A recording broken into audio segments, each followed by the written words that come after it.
तो शीतल जी, अब सवाल ये उठता है कि अगर उतना डैमेजिंग नहीं है तो राहुल गांधी इस तरह के अटैक करके क्या हासिल कर रहे होंगे?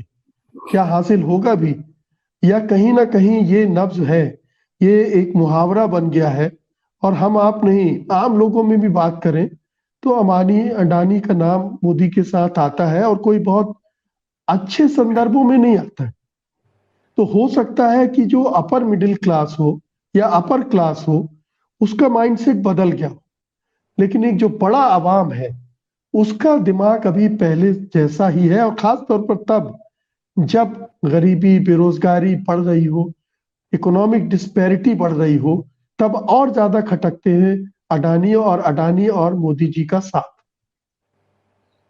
देखिए, पिछले चुनाव में बीजेपी को जो लोकसभा चुनाव है 19 का, बढ़त के बावजूद 37% के आसपास लोगों का समर्थन देश में मिला था। यानी 63% लोग उस चुनाव में भी ऐसे थे जिन्होंने मोदी जी का जो ऑरा है, बहुत बड़ा है, जो उसकी जगह दूसरों को पसंद किया। तो ये जो 63% लोग हैं, ये बहुत से लोगों में बटे हुए हैं। जो काम राहुल गांधी कर रहे हैं वो ये कर रहे हैं कि ये 63% जो लोग हैं, इनमें उनको दूसरों की तुलना में बढ़त मिले। पहले पहले ये लोग उनकी बात समझें। जो मोदी जी के विरुद्ध बात सुनते हैं, मोदी जी के विरुद्ध वोट करते हैं, तो उस हिस्से में वो अपनी बात ले जाने की कोशिश कर रहे हैं, और वो बात उस हिस्से में जाती हुई दिख भी रही है। क्योंकि बहुत सारे लोग ऐसे हैं जो यहीं कांग्रेस के विरोध में अन्ना आंदोलन वगैरह में शामिल हुए थे। आप उनको पा रहे हैं कि राहुल गांधी की यात्रा में, वो राहुल की यात्रा में उनसे मिल रहे हैं। और उसमें से बहुत सारे लोग तो ये भी कह भी रहे हैं, प्रशांत भूषण वगैरह ने कहा है कि वो नहीं समझ पाए थे उस दौर को कि क्या हो रहा था, पीछे से आरएसएस था, नहीं समझ पाए, गलतियां हुई। तो बहुत से लोग उसको रियलाइज भी कर रहे हैं और बहुत से लोग मिल रहे हैं। तो उसमें जो आपके राहुल गांधी हैं उसमें जाते हुए नजर आ रहे हैं हमको, आपको। लेकिन जो 37% आपने हमने देखा 19 में, हो सकता है उसमें कुछ बढ़ा हो 1-2%, उनके भी लोग पूरी तरह से उन सारी नीतियों से, वो सारे काम वाम से, अडानी अंबानी की उपस्थिति से भी सहमत है। वो जो उनके साथ है, वो विभिन्न राज्यों में अलग अलग घनत्व है उसका। जैसे उत्तर प्रदेश में वो आधा हो सकता है, गुजरात में आधे से ज्यादा अभी वोट किया है, हिमाचल वो हार गए लेकिन वोट उनको बराबर मिला है। तो ये एक बड़ा जन समर्थन उनके साथ है। अभी बिहार में वो एक ऐसा बाय इलेक्शन जीते हैं जिसे लॉजिकली उनको नहीं जीतना चाहिए था, और सरकार में भी उनके विपक्ष के लोग हैं, और एक ज्वाइंट जो कॉम्बिनेशन वहां कहा जाता है बहुत ताकतवर है, उससे मुकाबला था। और कोई तीसरी चीज नहीं थी, एक तीसरी चीज छोटी सी थी, वो भी इसको ही फेवर कर रही थी।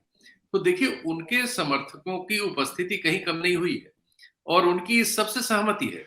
अडानी अंबानी जैसे भी हैं, जैसे भी वो इनके लिए भी तर्क करते हैं, सोशल मीडिया से लेके हर जगह। वो तो पूंजीवाद के लिए भी तर्क करते हैं, और पूंजीपतियों को बड़े सम्मान से देखना चाहिए, ये सब तर्क करते हैं। और एक दो लोग नहीं, ऐसे लाखों लोग। तो हमारे समाज में इस मामले में राष्ट्रीय स्वयंसेवक संघ और ये वर्तमान भारतीय जनता पार्टी, मोदी जी और इनके नेतृत्व में, योगी जी और आपके शाह साहब के नेतृत्व में, इस बारे में सफल है कि अपने समर्थकों को वो अपनी नीतियों, अपने सहकर्मियों, अपने दोस्तों, अपनी बुराइयों तक से सहमत कराने में पूरी तरह से सफल है। तो जो हिस्सा बचा है, ये सारी बात उस हिस्से में किसी लेवल तक जा रही है। अब वो किस लेवल तक जा रही है, ये बाद में होने वाले चुनाव वगैरह में पता लगेगा। वो एक चीज जी। मैं आपके पूछने के बावजूद उसमें हस्तक्षेप कर लेता हूँ।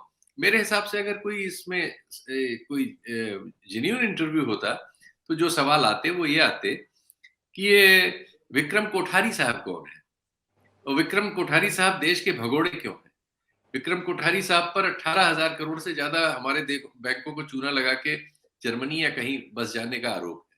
और विक्रम कोठारी साहब की लड़की की शादी गौतम अडानी साहब के बड़े भाई विनोद अडानी के लड़के से हुई, और जिस लड़के से हुई है वो गौतम अडानी ग्रुप की कंपनी विल्मर के एमडी। ये सब सवाल थे। जो वॉशिंगटन पोस्ट की रिपोर्ट थी, जो बताती है कि झारखंड में जो एक बिजली घर बना, वो सिर्फ भारत में प्रदूषण करेगा, उससे होने वाला सारा लाभ सिर्फ और सिर्फ गौतम अडानी साहब के हिस्से में जाएगा।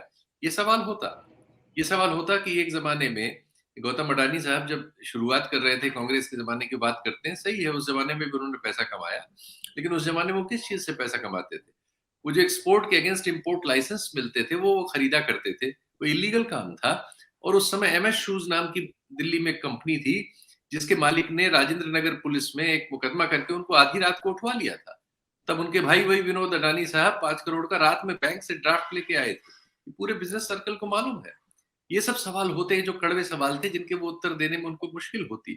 दूसरे, वो दुनिया के दूसरे तीसरे उद्योगपति हैं, लेकिन दुनिया में उनके अलावा और कोई दूसरा उद्योगपति ऐसा नहीं है जिसको उसके प्रोडक्ट की वजह से न जाना जाए।